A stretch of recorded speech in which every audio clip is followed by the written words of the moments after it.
1992년 봄 쥬라기 공원의 등장 공룡들은 대부분 확정되고 제작에 들어갔지만 로케이션 선정과 배우들의 캐스팅은 전혀 진행되고 있지 않았죠. 심지어 촬영 3일 전까지 완성된 시나리오는 나오지도 않았으며 촬영 중에도 계속해서 바뀌게 됩니다. 이에 쥬라기 공원의 제작진은 굵직한 시퀀스는 확정짓고 그 외에 자잘한 부분은 계속 수정하는 방식을 거칩니다. 예를 들어 티라노사우루스의 탈출 장면은 비오는 날 차량을 공격한다는 컨셉이기 때문에 티라노사우루스 방사장과 차량이 우선적으로 준비되는 시기죠. 쥬라기 공원의 대부분 촬영 장면은 헐리우드 스튜디오에서 촬영됐지만 당연히 로케이션 촬영 역시 필요했습니다. 소설 속 이슬라 누블라섬은 코스타리카 인근에 위치하고 있으며 안개의 섬이라는 이명처럼 낭떠러지와 깊은 정글 그리고 깊은 안개가 섬을 감싸고 있다는 설정이었습니다. 이에 쥬라기 공원 제작진은 실제 코스타리카 답사를 진행했지만 정치적인 이유와 촬영 여건이 대단히 나빴기 때문에 일찍 기각됩니다. 정글이 있지만 인프라가 발달된 곳, 닉 카터는 이 조건이 충족되는 곳은 하와이뿐이라고 직감합니다. 그렇게 하와이는 훗날 쥬라기 월드 폴른 킹덤이 개봉할 때까지 25년간 쥬라기 시리즈의 주요 촬영지가 됩니다. 비록 하와이가 미국의 영토고 유명 관광지이긴 했지만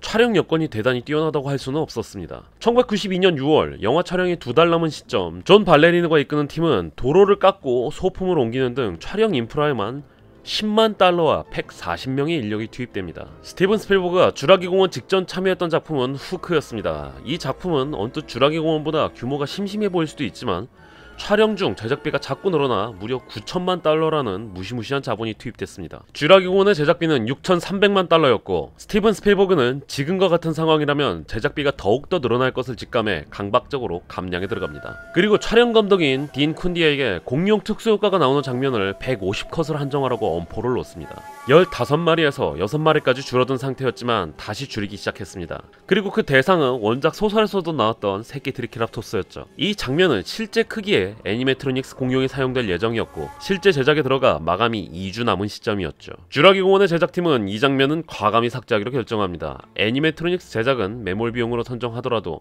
이를 위한 운송비, 실제 촬영에 투입되는 시간과 자본을 고려한다면 50만 달러를 절약할 수 있다는 계산에 도달합니다. 해당 애니메트로닉스를 만들었던 앨런 스콧은 대단히 낙담했지만 각본가였던 데이비 코앱의 의견은 달랐습니다. 아이가 새끼 공룡을 타고 다니는 장면은 공룡의 경외감을 보여주기보다 그저 애완동물 같아 보인다는 이유였죠. 비슷한 이유로 삭제가 아닌 변형이 된 장면이 있는데요. 바로 벨로시랍터의 피딩 장면입니다. 스티븐 스필버그는 조스에서 얻었던 기억과 방식을 다시 한번 쥬라기 공원에 응용하기로 합니다. 벨로시랍터는 전혀 출연하지 않고 격하게 움직이는 풀과 배우들의 표정 연기만 사용하는 몽타주 기법으로 예산과 작품성을 모두 챙기는 신기를 보여줍니다. 쥬라기 공원의 캐스팅은 꽤나 고역이었습니다. 시나리오가 완성되지 않아서 때로는 그랜트 박사와 말콤 박사가 같은 인물로 통합된다든가 존 해먼드가 소설처럼 사망하는 등 공룡들은 시퀀스 내에서 역할이 명확한 것과 달리 인간 캐릭터는 대혼돈이었습니다. 더군다나 예산을 아끼겠다는 강박감으로 초특급 무비스타의 캐스팅은 애초에 논외였죠. 쥬라기 공원의 명실상부 주인공은 앨런 그랜트 박사였습니다.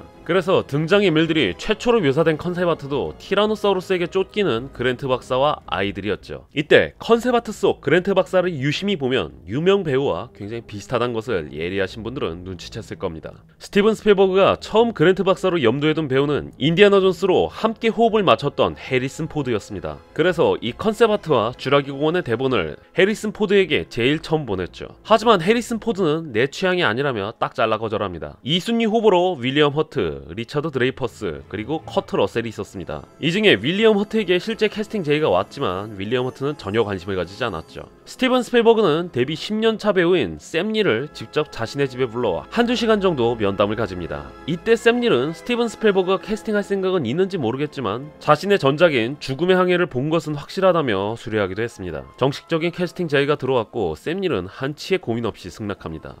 이때가 1992년 3월이었고 쥬라기 공원의 대략적인 시나리오는 첫 촬영에 들어가기 3일 전까지 완성되지도 않은 상태였습니다.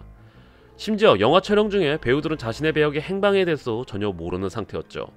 이러한 불확실성 속에서 스필버그 감독이 택한 방법은 바로 원작 소설을 배우들에게 권하는 것이었습니다. 그리고 소설과 영화의 내용은 거의 같기 때문에 배우들이 맡은 캐릭터는 변함이 없다는 사실을 강조했죠. 하지만 아이러니하게도 이때까지 말콤 박사의 캐릭터는 존재와 삭제가 반복되고 있었고 그랜트 박사 캐릭터와 통합하는 쪽으로 방향이 잡혀 있었습니다. 원작 소설 속 그랜트 박사는 다소 휴양지에 온 듯한 의상을 하고 있었습니다. 이에 쥬라기 공원의 의상팀은 처음에 인디아나 존스로 대표되는 해리슨 포드를 캐스팅하려 했다는 점, 그리고 소설판과 영화판의 자문위원이었던 존 호너 교수에 집중합니다. 존 호너가 평소에 즐겨 입던 벌목 셔츠와 카키색 바지, 그리고 그랜트 박사의 상징과도 같은 카우보이 모자가 이때 추가됩니다. 특히 스필버그 감독은 이 모자에 대해서 대단히 신경을 썼죠. 쥐라기 공원의 창조주인 존 해먼드는 영국의 명배우이자 감독인 리차드 애튼버러 경이 캐스팅됩니다. 리차드 애튼버러는 배우로서 커리어도 유명하지만 머나먼 다리, 간디, 그리고 로버트 다우니 주니어의 출세작이었던 채플린의 연출자이기도 했습니다.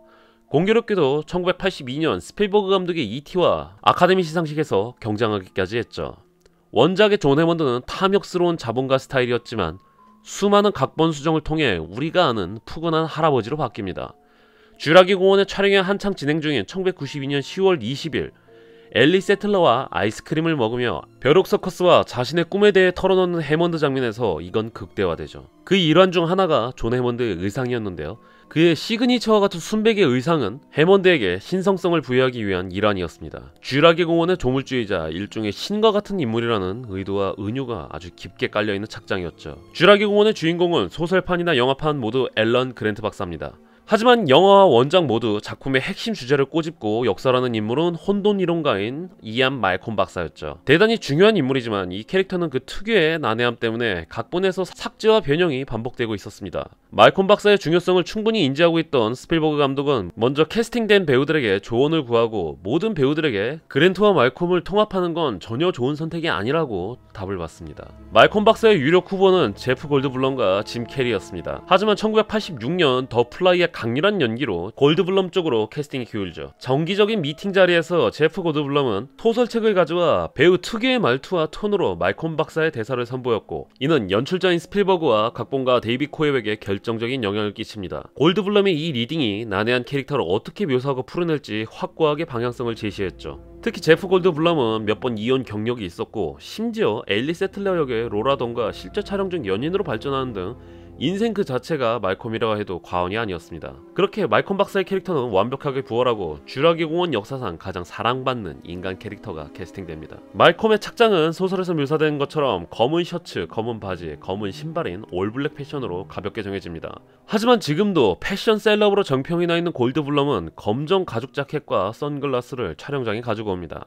열대지방에 가죽 자켓을 입는 발상은 얼핏 이해가 안됐지만 말콤의 난해함을 나타내는 장치가 되었고, 193cm의 옷걸이를 가진 골드블럼이 입자 바로 납득됐습니다. 골드블럼의 이러한 열정과 선택에 스필버그 감독은 굉장히 만족해했다는 후문이 있죠. 엘리 세틀러의 캐스팅 역시 쟁쟁했습니다.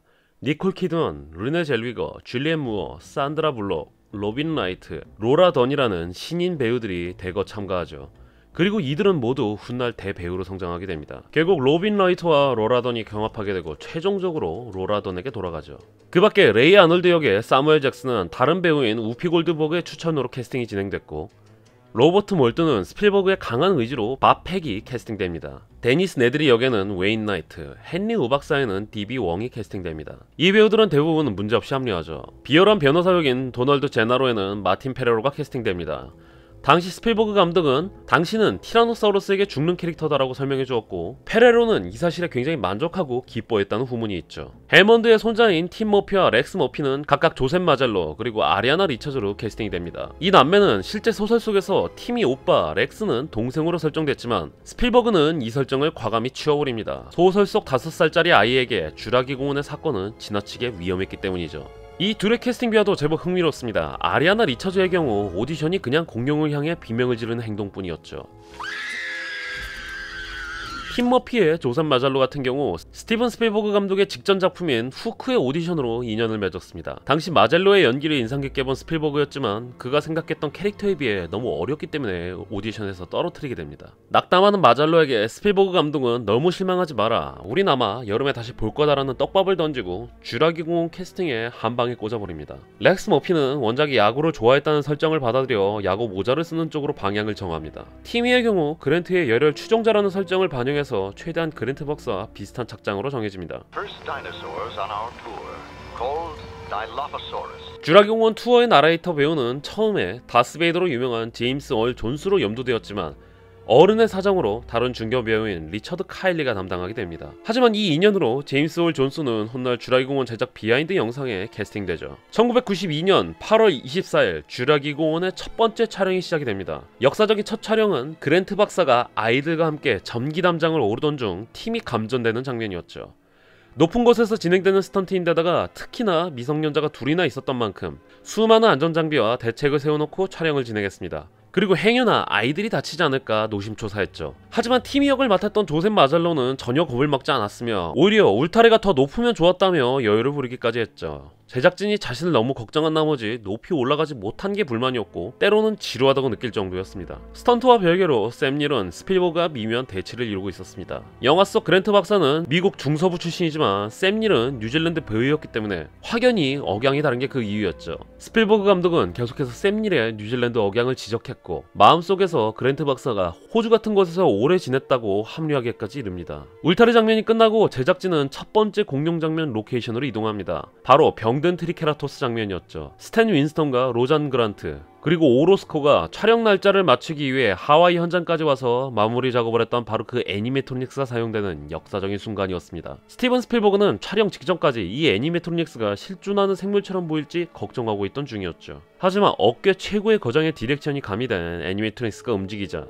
스필버그의 불안은 한순간 녹아내립니다. 로라더는 이 경이로운 모습에 실제로 눈물을 흘리며 연기했고 제프 골드블럼도 실로 장관이라며 감탄하기까지 합니다. 이 트리케라토스 장면 이후 쥬라기 공원에 참여한 모든 사람들은 자신감을 얻고 쥬라기 공원이란 무엇인지 명확한 목표의식을 가지고 촬영에 임하게 됩니다. 하지만 그 누구도 이 촬영이 대본 속 영화와 같은 상황이 되리라고는 예상하지 못했죠.